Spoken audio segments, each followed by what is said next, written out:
Doctor Bhupen হাজারিকার পর আসামের সংস্কৃতিকে যিনি নতুন দিশা দেখিয়েছিলেন তিনি হলেন জুবিন গার্গ।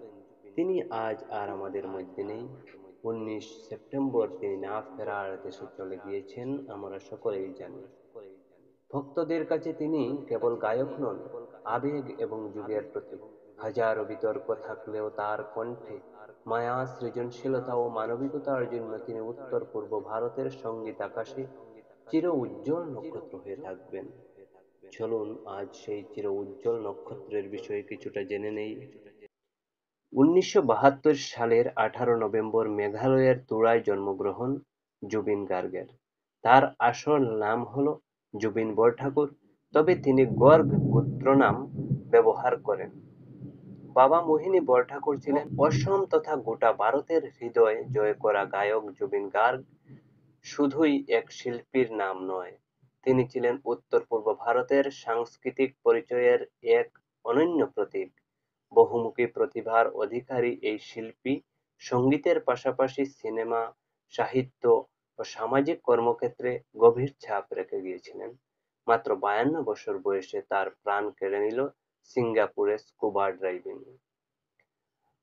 1972 সালের জন্মগ্রহণ করার পর তিনি অসমের বিভিন্ন জায়গায় প্রাথমিক পড়াশোনা করেন জুবিন। পরে যোরহাটে জেবি কলেজ এবং গুয়াহাটি বিরলা বড়ুয়া কলেজে পড়াশোনা করেন। তবে সঙ্গীতের প্রতি প্রবল টান তাকে পড়াশোনার মাঝপথে ছাড়তে বাধ্য করে। রবীন ব্যানার্জির কাছে তবলা এবং রমণী রায়ের কাছে লোকগান শিখেছিলেন।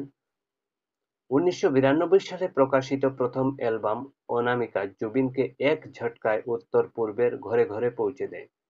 অতঃপর আর পিছনে ফিরে তাকাতে হয়নি তাকে। 1995 সালে বলিউডে পা রাখেন, রেকর্ড করেন চাঁদনি রাত, ভিজা কাঠের মতো গান গেয়ে।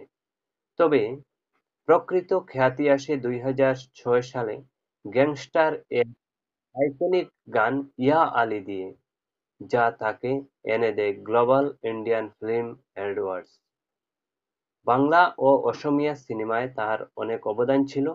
2003 সালে মন ছবির মাধ্যমে বাংলা সিনেমায় প্রবেশ করেন শুধু তুমি, এরপর প্রেমী, চিরদিনই তুমি যে আমার সহ একাধিক বাংলা ছবিতে সঙ্গীত পরিচালনা ও গায়ক হিসেবে খ্যাতি অর্জন করেন। অসমীয়া চলচ্চিত্রে তার মিশন চায়না এবং কাঞ্চনজঙ্ঘা ছবিগুলো ভিন্ন মাত্রায় সাড়া জাগায়। জুবিন গার্গ কেবল গায়কই নন, তিনি ছিলেন সুরকার, গীতিকার এবং প্রযোজক। ইকোজ অফ সাইলেন্স ছবিতে সঙ্গীত পরিচালনার জন্য তিনি জাতীয় পুরস্কার পান। একের পর এক অ্যালবামে তার সৃজনশীলতা প্রতিফলিত হয়েছে। তিনি নিজস্ব প্রযোজনায় দীনবন্ধু, মিশন চায়না, কাঞ্চনজঙ্ঘা ছবি নির্মাণ করেছিলেন। ব্যক্তিগত জীবনের বিষয়ে কিছু জেনে নেই।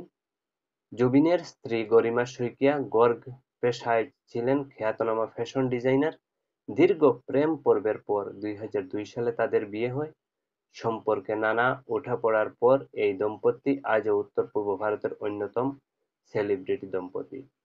পুরস্কার ও সম্মান: 2006 সালে ইয়া আলী গানের জন্য জিআইএফ সেরা গায়ক পুরস্কার, জাতীয় চলচ্চিত্র পুরস্কার সহ একাধিক প্রজ্ঞা সিনে অ্যাওয়ার্ড। সর্বমোট তিনি বলিউডে 200-টিরও বেশি গান রেকর্ড করেছেন এবং অসমীয়া বাংলা মিলিয়ে 9,000-এরও বেশি গানে কণ্ঠ দিয়েছেন। জুবিন গার্গের ক্যারিয়ার যেমন সাফল্যে ভরপুর, তেমনি জড়িয়ে পড়েছেন নানা বিতর্কেও। কখনো জাতীয় পতাকা অবমাননার অভিযোগ, কখনো গান গাওয়ার সময় বন্দুক হাতে দর্শকদের ভয় দেখানো, কখনো বা প্রকাশ্যে মন্তব্য নিয়ে সমালোচিত হয়েছিলেন তিনি। অসম আন্দোলন, বিশেষ করে সিএএ বিরোধী আন্দোলনে তিনি হয়ে ওঠেন আপামর জনতার মুখপাত্র। সমাজসেবায় তিনি ছিলেন একজন অত্যন্ত গুরুত্বপূর্ণ মুখ। তিনি কলাগুরু আর্টিস্ট ফাউন্ডেশন চালান, যা বন্যা দুর্গতদের সহায়তা করে। অনাথ শিশুদের দায়িত্বও নিয়েছেন তিনি। আবার অসুস্থ পশু পাখিদের আশ্রয় দিয়ে চিকিৎসাও তিনি করিয়েছেন। কামাখ্যা মন্দিরে পশু বলি বন্ধ করা নিয়ে জুবিন গার্গের লড়াই দেখে হিরো তকমা দিয়েছিল পেটা। ডক্টর ভূপেন হাজারিকার পর অসমের সংস্কৃতিকে যিনি নতুন দিশা দেখিয়েছেন তিনি জুবিন গার্গ। ভক্তদের কাছে তিনি কেবল গায়ক নন, আবেগ ও যুগের প্রতীক। হাজারো বিতর্ক থাকলেও তার কণ্ঠের মায়া, সৃজনশীলতা এবং মানবিকতার জন্য তিনি উত্তর-পূর্ব ভারতের সংগীত আকাশে চির উজ্জ্বল নক্ষত্র হয়ে থাকবেন। ধন্যবাদ সবাইকে।